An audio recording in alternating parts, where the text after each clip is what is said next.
Assalamualaikum warahmatullahi wabarakatuh.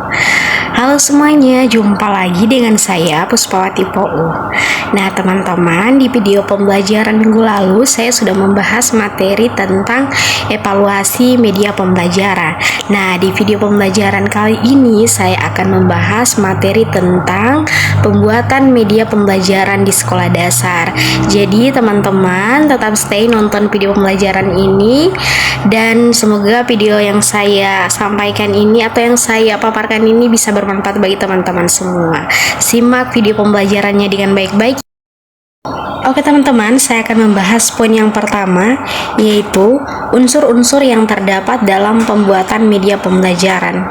Nah, jadi teman-teman, jika kita mengamati sesuatu yang ada di sekitar kita seperti majalah, iklan, papan informasi, kita akan menemukan banyak gagasan yang merancang bahan visual yang menyangkut penataan elemen-elemen visual.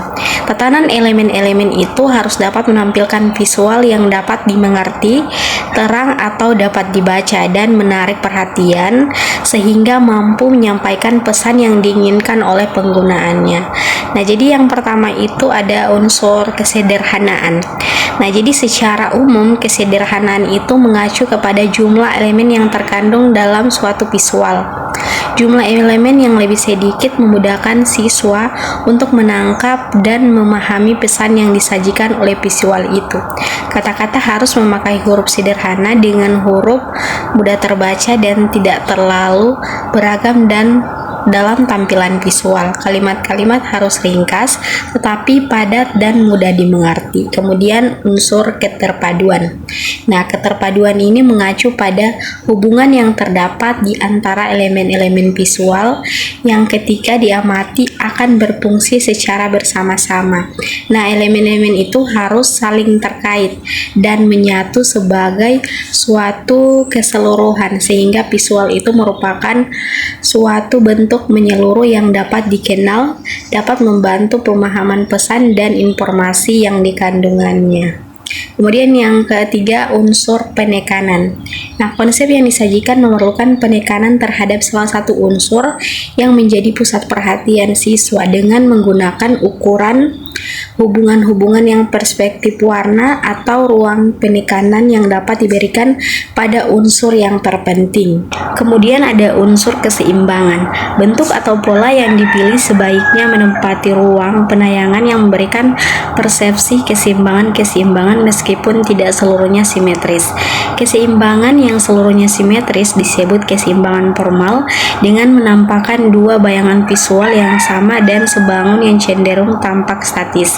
Sedangkan keseimbangan informal tidak seluruh simetris yang memberi.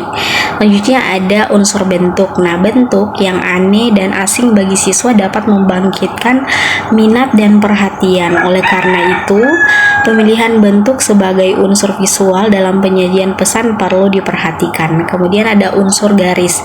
Garis digunakan untuk menghubungkan unsur-unsur sehingga dapat menuntun perhatian siswa untuk mempelajari suatu urutan-urutan khusus. Dan yang ketujuh ada unsur tekstur. Nah, tekstur adalah unsur visual yang dapat menimbulkan kesan kasar atau halus yang dapat digunakan untuk penekanan unsur seperti warna. Tekstur dapat digunakan untuk penekanan suatu unsur seperti halnya warna. Dan yang terakhir ada warna. Nah, warna digunakan untuk memberi kesan pemisahan penekanan untuk membangun keterpaduan, mempertinggi tingkat realisme objek, menunjukkan persamaan dan perbedaan, dan menciptakan respon emosional tertentu. Nah teman-teman, tadi saya sudah membahas unsur-unsur pembuatan media pembelajaran. Nah selanjutnya saya akan membahas poin yang kedua, yaitu langkah-langkah pembuatan media pembelajaran. Nah yang pertama yaitu menganalisis kebutuhan dan karakteristik siswa. Kebutuhan dalam proses belajar mengajar adalah kesenjangan antara apa yang dimiliki siswa dengan apa yang diharapkan. Contoh, jika kita mengharapkan siswa mampu membandingkan proses perpindahan kalor dengan cara konduksi, konveksi dan radiasi. Setelah kita menganalisis kebutuhan siswa, maka kita juga perlu menganalisis karakteristik siswanya, baik menyangkut kemampuan pengetahuan atau keterampilan yang telah dimiliki siswa sebelumnya. Kemudian yang kedua, merumuskan tujuan pembelajaran instruksional, objektif dengan operasional dan khas. Untuk dapat merumuskan tujuan instruksional dengan baik, ada beberapa ketentuan yang harus diingat, yaitu tujuan pembelajaran harus berorientasi kepada siswa. Artinya, tujuan itu benar-benar harus menyatakan adanya perilaku siswa yang dapat dilakukan atau diperoleh setelah proses belajar dilakukan. Sebagai tujuan pembelajaran, hendaknya memiliki 4 unsur pokok yang dapat kita akronomkan dalam ABCD. Ada audience, behavior, condition, dan degree. Penjelasan dari masing-masing komponen tersebut sebagai berikut. Yang pertama ada audience. Nah, jadi audience itu adalah menyebutkan sasaran atau audiens yang dijadikan sasaran pembelajaran. Kemudian yang kedua behavior. Nah, jadi behavior itu adalah menyatakan perilaku spesifik yang diharapkan atau yang dapat dilakukan setelah pembelajaran berlangsung. Kemudian yang ketiga ada kondisi, adalah menyebutkan kondisi yang bagaimana atau di mana sasaran dapat didemonstrasikan kemampuannya atau keterampilannya. Dan yang terakhir itu ada degree. Degree adalah menyebutkan batasan tingkatan minimal yang diharapkan dapat dicapai. Kemudian yang ketiga itu merumuskan butir-butir. Nah, materi secara terperinci yang mendukung ketercapaiannya tujuan penyusunan rumusan butir-butir materi adalah dilihat dari sub kemampuan atau keterampilan yang dijelaskan dalam tujuan khusus pembelajaran, sehingga materi yang disusun adalah dalam rangka mencapai tujuan diharapkan dari kegiatan proses belajar mengajar tersebut. Setelah daftar butir materi dirinci, maka lakukan selanjutnya adalah mengurutkannya dari yang sederhana sampai kepada tingkat yang lebih rumit. Nah, teman-teman, itulah tadi penjelasan tentang langkah-langkah pembuatan media pembelajaran. Selanjutnya kita masuk pada poin yang ketiga atau poin yang terakhir, yaitu manfaat media pembelajaran secara umum. Jadi manfaat media pembelajaran dalam proses pembelajaran adalah memperlancar interaksi antara pembelajar dengan si pembelajar, sehingga kegiatan pembelajaran akan lebih efektif dan efisien. Tetapi secara lebih khusus ada beberapa manfaat media yang lebih rinci, misalnya mengidentifikasi beberapa manfaat media dalam pembelajaran. Yang pertama ada penyampaian materi pelajaran dapat diseragamkan. Setiap pembelajar mungkin mempunyai penafsiran yang berbeda-beda terhadap suatu konsep materi pelajaran tertentu. Dengan bantuan media, penafsiran yang beragam tersebut dapat dihindari sehingga dapat disampaikan kepada pembelajar secara seragam. Kemudian yang kedua ada proses pembelajaran menjadi lebih jelas dan menarik.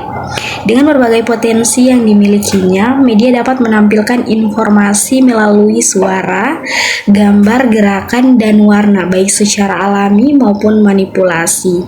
Materi pelajaran yang dikemas melalui program media akan lebih jelas, lengkap, serta menarik minat pembelajar siswa. Kemudian yang ketiga ada proses pembelajaran menjadi lebih interaktif.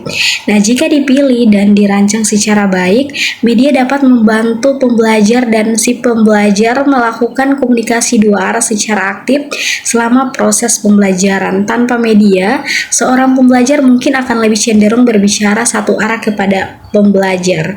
Namun dengan media, pembelajar dapat mengatur kelas sehingga bukan hanya pembelajar sendiri yang aktif, tetapi juga si pembelajar. Kemudian yang keempat ada efisiensi dalam waktu dan tenaga.